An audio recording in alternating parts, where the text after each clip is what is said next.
James is having Ritz Caesar salad again with some hot almond chocolate and some grapes, some tibia, and he'll put as much Parmesan as he wants on it. So that's what he's having.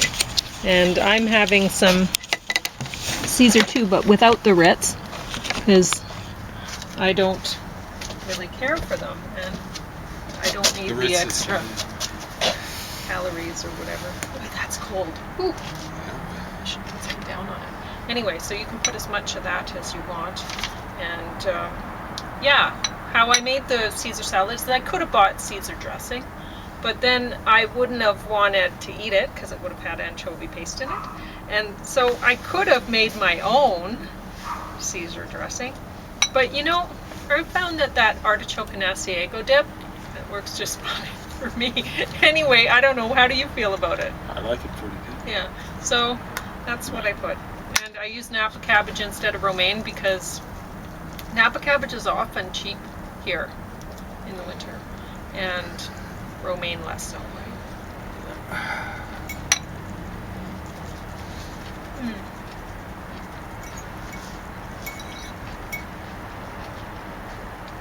Parmesan cheese. Hopefully it's from Parma. Parma, Ohio. There is a Parma in both really of those places, but I don't think... Because we bought it for $1. Well, less than $1 actually, for that container, so whatever. Well, there's a lot of American stuff right now. I mean, this stuff's already on the shelves.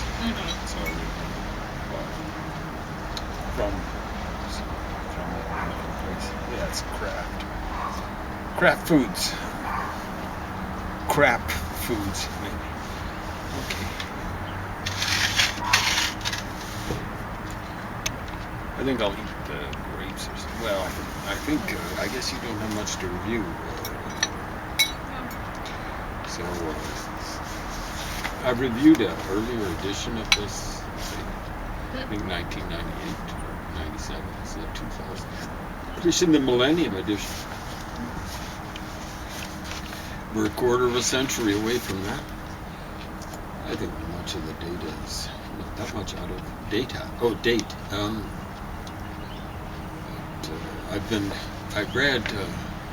I think the reason why I read it was because you were interested in civic.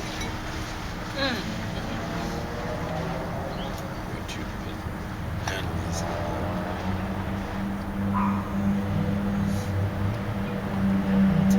The Wizard of Oz. What is it called? It's just called The Wizard of Oz, is it?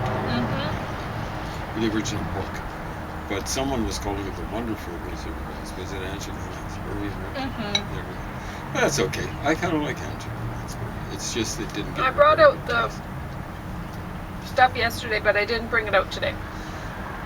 So, I watched the second disc in that Wizard of Oz 70th anniversary edition or whatever last night. So James, that's what James is talking about right now? Yeah, and I actually want to... he wants to watch it himself. Watch it, but listen to it. This is some interesting information.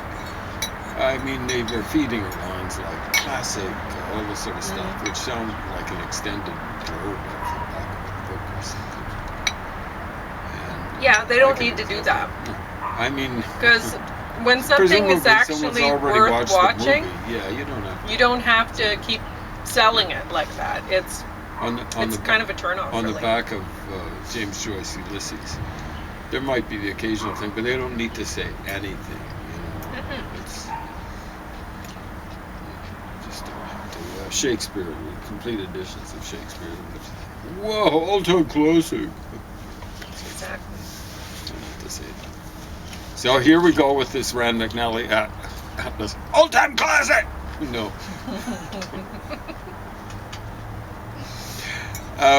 It's actually pretty good. Now, my 1998 edition's better because it's got tourist highlights, like for each state and even for provinces, maybe even for Mexico. They don't do really much justice to Mexico, because Mexico's a big place. It's not as big as Canada, but this is all they've got for Mexico. It's like it's one state. Okay, so here's what they've got for, let's see, for Rhode Island, the smallest state by size. Yeah, they give the same to Rhode Island, which Rhode Island's basically just one city. It's actually got a bigger population than Wyoming because it's got a big city that Wyoming doesn't have. You know. There's nothing. I don't think there's anything the size of Lethbridge in Wyoming.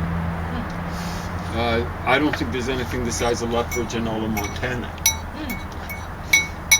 or in South Dakota, North Dakota, either of the Dakotas.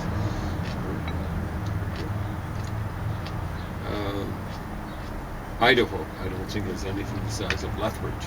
And of course, Lethbridge is the fourth biggest city in Alberta.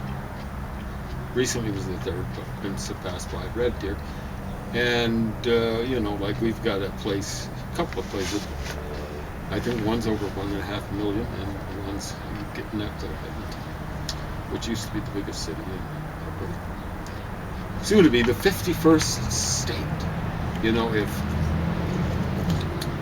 Donald Trump's call girl delivers, what's her name, Danielle Smith or something like that. Danielle would be the justice of Elohim or justice of God. She's pretty unjust for someone to be bearing that name. Danielle Elohim, judgmental justice of God. I think it's more like a judgment of God. Anyway, I'm not recommending you buy anything by Rand McNally for the next 4 years, or however many more years Donald Trump insurrection prevents the next election from happening. You know, it might be forever. He and his cronies, and particularly his boss back in the Kremlin, might ensure that there's never another election in the United States again. Just fair election. They have fixed elections in the Soviet Union Mark II. It's a little fast. A little fast, you know. One of these days, cops are going to set out one of those belts that they lay down on the road. I'd just be laughing. Really good. Anyway, my 1998 edition is a lot better, but it was so good that the covers came off. Then the stats were starting to get worn out. At least I've got more current stats here. Yep. So it has populations of various sorts of places in North America. They have some from Mexico, but I mean, yeah, that's not enough coverage from Mexico. Let's see for Alberta, what they've got here. They have quite a few. Well, they have Sylvan Lake there, a place where I spent part of my younger years, not my childhood really. Sterling made it, 874 people, so it was bottoming out down towards the low 300s when I was a kid, and then it became a dormitory settlement for community for Lethbridge, about 20 miles away. That's how long ago I lived out there, and we still have miles out there. So that'd be a little less than 30 kilometers or something like that from Lethbridge. So its population went up significantly from 1974 to 2025 years. Not quite 500 people, more than double. And it's probably in the next 25 years, it's probably, from 2000 to now. It's just the way it goes. Anyway, it's one of the things I've been looking at is I read The Red Badge of Courage, an American classic. It's supposed to be. It's a lot better than I thought it would be. American literature has never impressed me much. Maybe impressed me less than Canadian literature, at least Anglo-Canadian literature. I don't know. I haven't read enough French French-Canadian literature to be able to judge. I hardly read any really. But Anglo-Canadian literature recently has just been garbage, from what I can tell. Stupid people like Martin Bradley. It's so politically correct, it's hilarious. But it's getting worse, of course, because it's being plagued by tokenism. And that's actually not that recent. One person that I went to school with was, I think there was gender tokenism, and I'm pretty sure there was race tokenism, and maybe a few other things. Handicap tokenism. Yeah, she had a CBC special all about her world when she was, I think, still in undergrad. And she was not that special back then. She's not that special. There we go. CBC special. I'm sure that was all objectively judged and all that stuff. And no tokenism. I wonder what she did to get out of their good graces. She said that someone who had a little bit of a mental problem was token. And then pointing out, but I mean, it's kind of hypocritical. Yeah, I'm not going to say what sort of problem the person had. Again, it's okay to have problems, but that person shouldn't be, I know one guy got the border of Canada, and he was a token. He had similar problems, and he was always wanted to get the border of Canada. He said, nice enough guy. He could do anything to deserve to get the border of Canada. I suspect there's many, many, many people nowadays getting rewarded with that.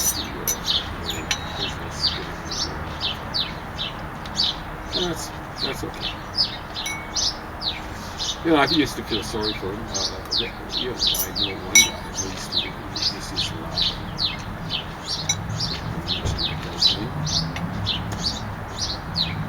Anyway, one of the things I've been noticing, I read the Red Badge of Courage, which is about this guy. He's a volunteer for the Civil War, for the right side, and he's thinking he's going to be courageous and all that sort of stuff, but he has his doubts. And he gets in his first, I think it's more than a skirmish, like a battle, and they're dancing on the bad guys, the guys in the gray or light brown or whatever, and some guys start running, that are a little bit ahead of him. He just starts running too. His bullets are whizzing around. People are, but he wanders around. So spoiler alert. He wanders around. It's a short book, so I'm not spoiling that much. Wanders around, runs into a guy who's been wounded. They're walking along, and the guy dies. That sort of stuff. The guy's encountered. He makes it back to the Union lines, and then he becomes a hero. It's the Red Badge of Courage. The one guy dies with him is saying, "Where are you wounded?" He figures the guy's been wounded like him. You should drink your chocolate. It's going to get cold. It'll be a little too hot. I tried drinking it yesterday, and I went, it must have looked to the... Have you tried now? Because it's a much colder day today.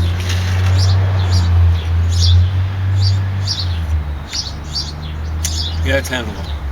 I don't have anything to... Can I use your fork? Oh, I didn't give you a fork. Wow, I'm sorry. So it's kind of settled down. Yeah, you can use my fork for eating. I'm sorry. Yeah. No, don't. She actually, she's apologizing. She's like a Canadian, good Canadian. She made all this food, and prepared all this food. So there's no need for it. But she's a good Canadian, Donald Trump could take a lesson from Canadians. Too many Americans. You don't say you're sorry. We go around doing bumhead things to people, bumheaded, and then you don't say you're sorry.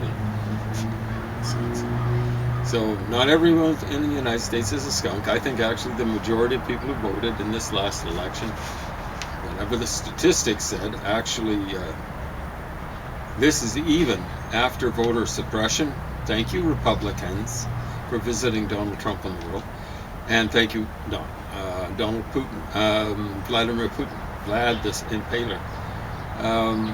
Thank you for visiting Donald Trump on the world. I mean, Vladimir Putin might end up, I mean, he wants to split Europe up, and I've said before, that when Germany gets split from France and England, it won't have any nuclear option. Oh, it will. Apparently the Germans were helping the Brazilians, or some Germans were helping the Brazilians out with the beginnings of a nuclear program. I'm not talking about atoms for peace or anything like that. Nuclear weapons. I'm going to promote this. I don't even know if like they've discontinued this or something because I got it on clearance. But wow, is it ever delicious.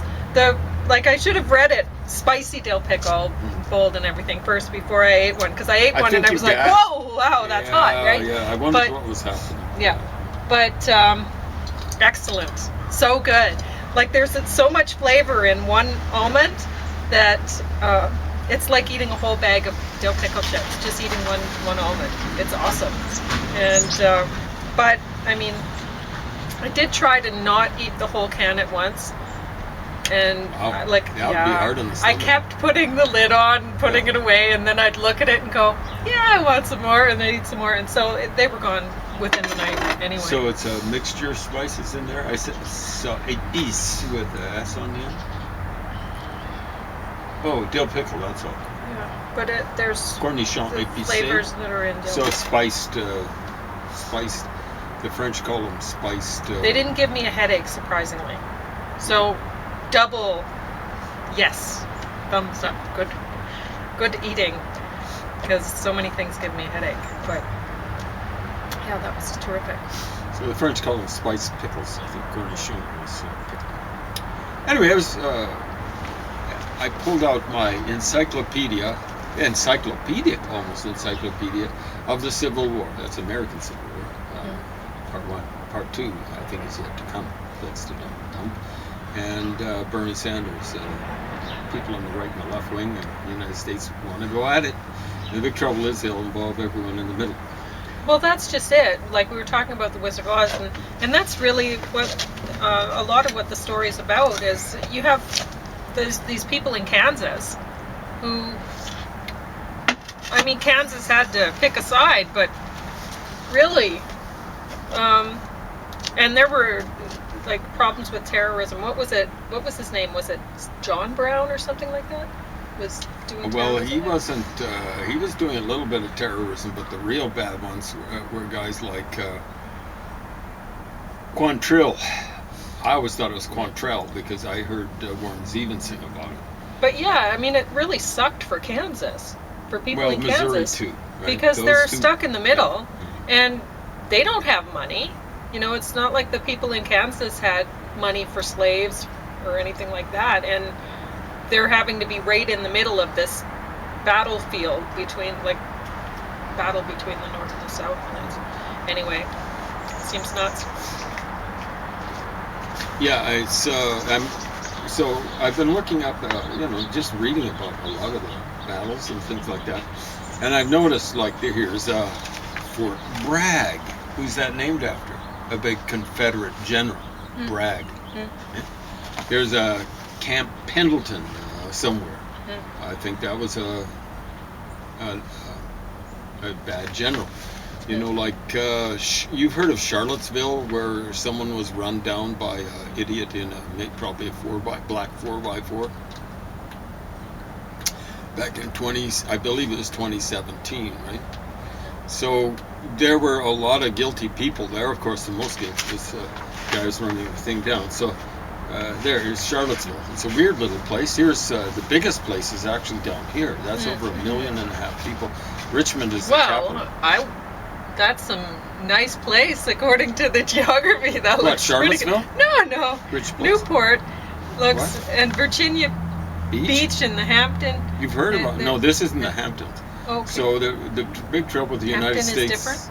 Oh, The there's big different trouble is places named. Yeah. Well, I'm just talking about looking at the map. It looks like a great place to live. it'd be You have great. a lot of water there. But it's like San Diego, where the Pacific Ocean. This is the center of the U.S. Navy Oh, on the Atlantic. okay. So it's so important. See, this is a bridge tunnel. Okay. It has 2 tunnels on it, so Weird, ships and can they through go there. up here. You can go It goes here. up there, yeah. But there are 2 tunnels. It doesn't show on this map, but there are 2 tunnels on it. Ah. These 2 things, they have a tunnel each. These 2 bridges. That's so stuff can go through here. Well, that's Ships can very go through cool there. that the people get to be connected to that. Yeah, I mean, here's where you'd go for beaches and stuff Yeah, like that would be fantastic. Virginia Beach is probably pretty fantastic now, but it's 500,000 people there, right? Sure. Just in Virginia Beach. You see there are other places, all these places, I counted it up, it's over 1.5 million. Well, I bet it would be a beautiful place to live. Oh, it And would- people who live there are probably pretty happy. that I'd they rather get to live up there. here in Virginia, but I'd rather live outside of Virginia, in Maryland, or in Delaware or something like that, or whatever. At any rate, Charlottesville is where that happened, but that's where the University of Virginia is, you see?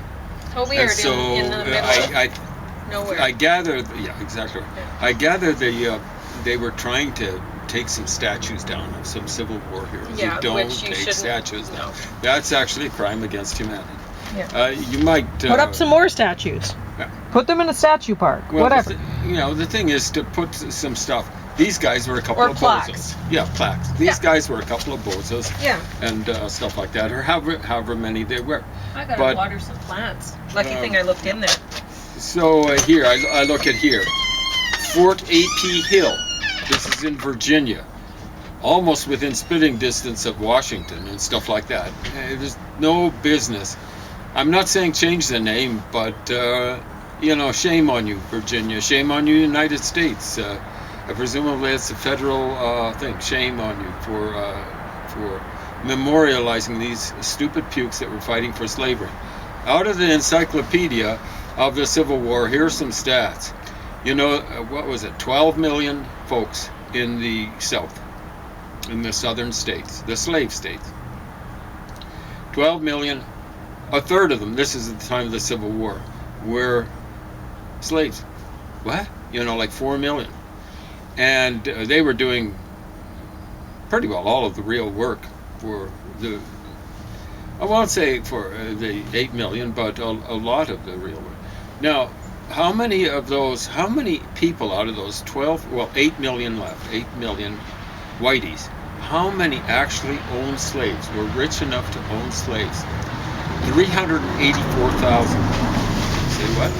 Yeah, so this is the thing about how stupid the Southerners are. Oh, the South will rise again. So will my gorge. You know what that means? It means, in case you're not that literate, that means I'll be on the edge. I'll be retching. I'll be on the edge of vomiting. If the South, it's to a certain extent, it's taken over the United States with the help, vast help of Vladimir Putin and the Republican Party generally. So, that means over 11.5 million people were supporting the rights. This is in the war, the Civil War, the rights of 384,000 idiots to own slaves. And 1,800 of those 384,000 owned more than 100 slaves each. That means if you do the 1,800, they owned a significant number of that slave population, 1,800 monkeys. Just stupid, they sacrificed tens of thousands of their sons to try and keep these. I don't know if you heard that. There are only 384,000 people who own slaves in the southern states out of 12 million people. Of course, 4 million of those were slaves. 8 million people. Only 384,000 were rich enough to own slaves. Mm-hmm. So here the rest of, 7.5, I said 11.5, but 7.5 million people are out there supporting the Civil War effort, and they're getting no benefit out of it. All they're doing is losing their sons getting their crops. And like the way I heard it was, Sherman's marched through Georgia. So he marched all the way from Atlanta down to Savannah here. Savannah, there. That's quite a march. That's quite a march. And the thing is, it was, I think, 4 different columns, and they burned and destroyed anything that could support the war effort as they were marching down there 5 to 6 miles. Wow. What was it? On each 50, 60 miles a piece. What do, a war effort nowadays, if you were destroying what fuel tanks, what would you destroy? Oh, were they killing horses? Yeah. They were taking them, and the things that they couldn't take. They were taking stuff that could support an army, that could feed an army. And the most important thing is it's just what would feed horses. See what I'm saying? It's not just taking tanks, it's making sure that there isn't fuel for them. In this case, it's, So they were burning crops. But the big trouble is, like he was just going this way. If you and understand, the real terrorists, the people that started the terrorism, real terrorism, in the Civil War were the Southerners. I was just going to mention Quantrill. Terrorism, you were mentioning in Kansas and Missouri. Who was working with Quantrill? Frank and Jesse James. During the Civil War. That's where they learned to kill and do terrorism. Okay? Frank and Jesse James. They were working with Quantrill. But, so all this whining and crying about it, that was to destroy the means of these idiots. For one thing, just cutting them off. You see what I'm saying? They say, Sherman, that was an amazing thing that he did, because you don't ordinarily do that. You advance to, like if you go ahead, you've got to be followed up by foot troops. Like to a large extent, this was cavalry operation. And then after he got Savannah, then he went up through the Carolinas. And the intent was to meet up with a guy called Robert E. Lee. So he came from Atlanta all the way to Savannah, and then came up through here, and it really got bad in North Carolina. But in terms of fighting, and this is where idiot Robert E. Lee, near Lynchburg, where he was trying to join up with the Southerners heading north to join up with them and continue fighting. I don't know what the scene was. I mean, they're a little bit like Hitler. Let's keep going till the last drop of blood of all these poor non-slave-owning people is shed. Huh? Stupid. So there's this idea that Robert E. Lee was some sort of big battle hero.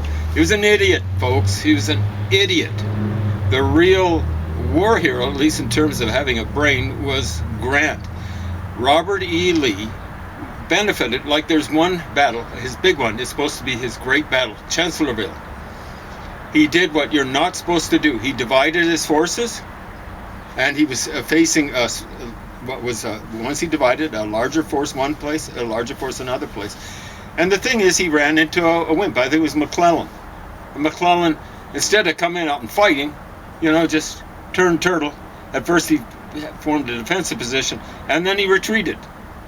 And then when he went off east, he divided that in half too. He ended up winning, but he was against real stooges, like really stupid cowards and stuff like that.